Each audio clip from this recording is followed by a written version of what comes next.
Digital marketing කියලා කියන්නේ ඇත්තටම හරිම සරලව කතා කරොත් ඩිජිටල් මාකටිං කියලා කියන්නේ ව්‍යාපාරයක goals. එහෙම නැත්නම් ව්‍යාපාරයක තියෙන අරමුණු ඉෂ්ට කරගන්න, එහෙම නැත්නම් ව්‍යාපාරයක තියෙන product එකක් හෝ service එකක් promote කරගන්න ඩිජිටල් channels use කරන එක තමයි ඩිජිටල් මාකටිං කියලා කියන්නේ. මේක චුට්ටක් ඇඩ්වාන්ස් විදිහට කතා කරනවා නම් අපි ඩිජිටල් මාකටිං එහෙම නැත්නම් ඔයගලන්ට හිතෙන්න පුළුවන් ඕකම තමයි TV එකේ ඇඩ් එකක් දාලා වුණත් අපි කරන්නේ, පත්තරේ ඇඩ් එකක් දාලා වුණත් අපි කරන්නේ ඕකම තමයි කියලා. නමුත් අපි මෙතනදී මේ ඩිජිටල් මාකටිං කියන එකේදී ඩිජිටල් channels වල තියෙන විශේෂත්වය තමයි ඩිජිටල් channel එකක් හැමතිස්සෙම targeted, well targeted, ඒ වගේම measurable and interactive කියලා අපි කතා කරනවා. මම මේ තුන පොඩ්ඩක් පැහැදිලි කරන්නම්. targeted කියලා කියන්නේ ඔයාට හරියටම targeted customer audience එකකට ඔයාගේ marketing communications use කරන්න පුළුවන්. අනිත් ඒ තමයි ඇත්තටම කිව්වොත් measurable කියන එක. කී දෙනෙක් ඔයාගේ advertisement එක දැක්කද? කී පාරක් ඔයාගේ advertisement එක දැක්කද? එහෙම නැත්නම් advertisement එක දැකලා කී දෙනෙක් ඔයාට message කරාද? කී දෙනෙක් ඔයාගේ link එක click කරාද? මේ විදිහට ඔයාට measurable digital channels තමයි ඔයා ළඟ තියෙන්නේ. එතකොට මේක ඇත්තටම අර use of digital channels කියද්දී මම මුලින්ම සරලව කියලා ඒක චුට්ටක් advanced විදිහට කතා කරේ. මේකේ තියෙන depth එක ඔයාට තේරෙන්න ඕනේ හින්දා. අනිත් දේ තමයි interactive digital channels කියන එක. interactive digital channels කියන එකේදී කතා කරන්නේ ඇත්තටම කිව්වොත් අපිට interact වෙන්න පුළුවන් දේවල්. අපේ Facebook page එක, Instagram page එක, YouTube එකක් තියෙනවා නම් ඒක ඊට පස්සේ අපිට message කරන්න විදියක් තියෙනවා නම් ඒ විදිහට මෙන්න මේ channels වලදී හැමතිස්සෙම two-way communications, ඒ වගේම customer ඒකට react කරන්න කොයි විදිහටද කියන මේ හැමදේම බලන්න පුළුවන්.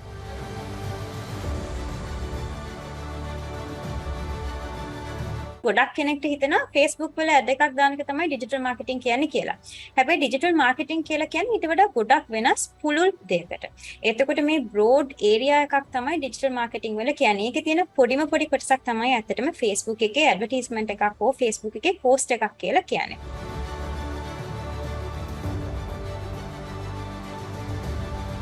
ඩිජිටල් මාකටියර් කෙනෙක් කියන්නේ කවුද කියන එක අපි දැන් කතා කරමු. ඒතර ඩිජිටල් මාකටියර් කෙනෙක් කියලා කියන්නේ මේ ඩිජිටල් channels යොදාගෙන බ්‍රෑන්ඩ් එකට awareness ඇති කරන්න, organization එහෙම නැත්නම් ඔයාගේ company එක promotions කරන්න, එහෙම නැත්නම් ඔයාගේ company එකේ ඔයාගේ brand එකට අදාළව inquiries generate කරන්න.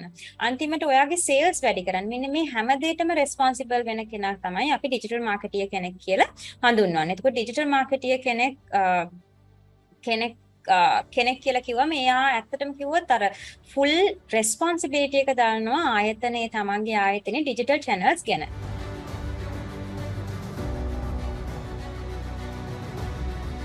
මම හිතනවා salaries ගැන කතා කරන එකත් important කියලා.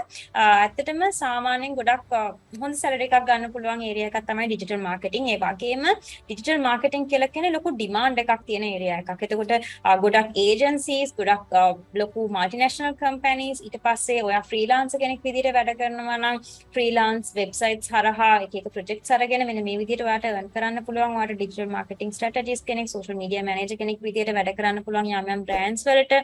ඕගොල්ලෝ සර්ච් කරලා බැලුවොත් එක එක platform වල තියෙනවා project වලට pay කරන දේවල්, එහෙම නැත්නම් යම් මාසෙකට pay කරන දේවල්. ඒ විදිහට ඉතින් දැන් අපි ව්‍යාපාරයක පවා අපි දැකලා තියෙනවා entry level එකේදී එහෙම නැත්නම් අවුරුද්දක් දෙකක experience එකක් එක්ක ඔයාට මාසිකව 60000ක් 80000ක් මේ විදිහේ entry level, ඒ කියන්නේ ඇත්තටම අර අවුරුද්දක experience එකක් ඇතුව ඔයාට යනවා නම් ඔයාට ඒ විදිහේ salary එකකින් පවා පටන් ගන්න පුළුවන්කම තියෙනවා digital marketing වලදී. ඇත්තටම දැනට market එකේ ඉන්නවා revenue share එකට වැඩ කරන. එහෙම නැත්නම් e-commerce managers ලා ඉන්නවා revenue ඒගොල්ලන් ඇත්තටම කිව්වොත් අර allowance එකක් නෙමෙයි revenue share එකට වැඩ කරන අය. ඉතින් මොකද කිව්වොත් තමන්ට confidence එකක් තියෙනවා නම් මට මේ ව්‍යාපාරයේ revenue එක හදන්න පුළුවන් කියලා වය නැතුව revenue share එකට යන්න පුළුවන් නම් අන්න එතකොට ඇත්තටම කිව්වොත් අර earnings unlimited. ඔයා කොච්චරක් දුරට effort එකක් දෙනවද, කොච්චරක් දුරට ඔයා company එක grow කරනවද, අන්න ඒ අනුව ඔයාගේ income එකත් වැඩි වෙනවා වගේ දෙයක් තමයි මම කැමති suggest කරන්න මෙතනදී.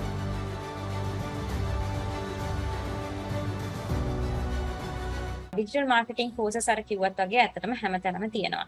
ඉතින් ඔයාට digital marketing course එකක් අවශ්‍ය වෙන්නේ නැහැ. YouTube එකේ පවා ඔයාට දෙයක් search කරලා ලබා ගන්න පුළුවන්කම තියෙනවා. ඉතින් මේ course එක කොහොමද ඇත්තටම තව course එකකින් different වෙන්නේ? එහෙම නැත්නම් මේ course එකේදී අපි specially achieve කරන්න බලාපොරොත්තු වෙන දේ නැත්නම් අපි දෙන්න බලාපොරොත්තු වෙන දේ, offer කරන්න බලාපොරොත්තු වෙන දේවල් ගැන කතා කරොත් මේ course එක අපි හිතනවා දේවල් points කීපයක් නිසා වෙනස් වෙනවා කියලා එක දෙයක් තමයි live teaching. මෙතනදී real time interact වෙන්න පුළුවන්. first session එකේදී ඔයගලන්ට හිතෙන්න පුළුවන් මේ ඉන්ස්ට්‍රක්ටර්ම නේද කතා කරේ කියලා. හැබැයි මේ අපි මේක කෝස් එකට ගියාට පස්සේ මේක ඩයිනමික් ක්ලාස්රූම් ස්ට්‍රක්චර් එකක් අපිට තියෙන්නේ. අපි එන්කරේජ් කරනවා conversations, අපි කැමති ප්‍රශ්න අහනවට, අපි කැමති රියල් ටයිම් ඉන්ටරැක්ෂන් එකක් හදාගන්න අපේ ස්ටුඩන්ට්ස්ලත් එක්ක. අදත් ප්‍රශ්න අහන්න අවස්ථාව දෙනවා තව විනාඩි 10ක. ඔව්. අනිත් දේ තමයි ස්ටුඩන්ට් බේස්ඩ් එක්සැම්පල්ස්. ගොඩක් වෙලාවට මේ කේස් එකේ මේ කෝස් එකේදී අපි යොදා ගන්න කේසස් එහෙම නැත්නම් මොඩියුල් එකේදී අපි යොදා ගන්න එක්සැම්පල්ස් ගොඩක් වෙලාවට බේස් කරන්නේ මේ ඔයගොල්ලෝ වැඩ කරන ස්ථාන එහෙම නැත්නම් ඔයගොල්ලන්ගේ ව්‍යාපාරයේ තියෙන දේවල්. මොකද එතකොට තමයි අපි හිතන්නේ ඔයාට රිලේටබල් කන්ටෙන්ට් එකක් ලැබෙනවා කියලා. එහෙම නැත්නම් රිලේටබල් එඩියුකේෂන් එකක් ලැබෙනවා කියලා. අනිත් හින්දා මේ ස්ටුඩන්ට් බේස් එක්සැම්පල්ස් තමයි අපි ගොඩක් වෙලාවට අපේ මේක රෙජිස්ටර් වෙන ස්ටුඩන්ට්ස්ලට අවශ්‍ය කරන විදිහ එක්සැම්පල්ස් එක තමයි අපි අපේ කෝස් එක ඩිවෙලොප් කරන්නේ.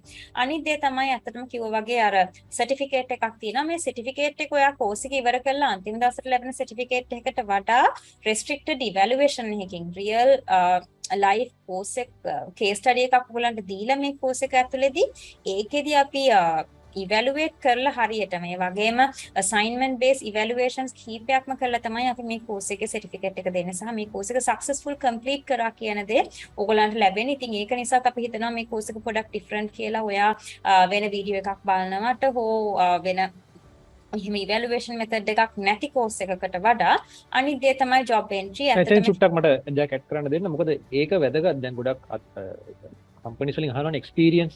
ඒ කියන්නේ ඒගොල්ලෝ බලාපොරොත්තු වෙනවා අපි ඉපදෙද්දි එක්ස්පීරියන්ස් අරන් එන්න ඕනි කියලා. නමුත් එහෙම නෙවෙයිනේ. ඇත්තටම අලුතෙන් කියවට යන කෙනෙකුට එක්ස්පීරියන්ස් නැහැ. ඉතින් එක්ස්පීරියන්ස් නැති කෙනෙකුට මොනවද එක්ස්පීරියන්ස් කියලා අහුවම මේ කේස් ස්ටඩි එක පෙන්වන්න පුළුවන්. ඒ ලෙවල් එකට අපි ඕගොල්ලන්ව ගේනවා.